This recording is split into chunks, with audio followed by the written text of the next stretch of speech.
blizzard warning, issued at Saturday 3:32 p.m. February 1, 2025. Issued by Environment and Climate Change Canada. Description: the combination of falling snow and strong west winds will reduce visibilities to near zero in blowing snow. Blizzard conditions are expected to continue until early this evening. A blizzard warning is issued when winds are expected to produce blowing snow with widespread visibilities of 400 meters or less for at least 6 hours. ####.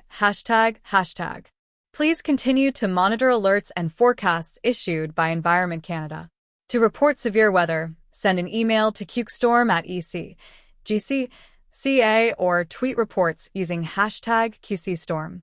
Recommended action: limit outdoor activities. Ensure that shelter is provided for pets and outdoor animals. Avertissement de blizzard.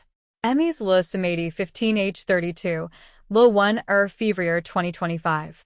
Publié par Environnement et Changement climatique Canada.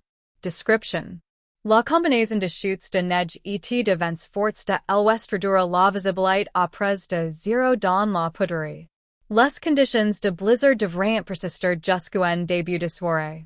Un avertissement de blizzard est émis lorsque les vents devraient produire de la poudrerie avec une visibilité généralisée de 400 meters au moins pendant au moins 6 heures. ###. Voulez continuer de surveiller les alertes et les prévisions émises par Environnement Canada. Pour signaler de conditions météorologiques extremes, envoyez un courriel à QCStorm@EC.GC.ca ou tweetez de rapports en utilisant #QCStorm. Action recommandée: limitez les activités de plein air. Assurez-vous qu'un abri est fourni pour les animaux de compagnie et les animaux d'extérieur.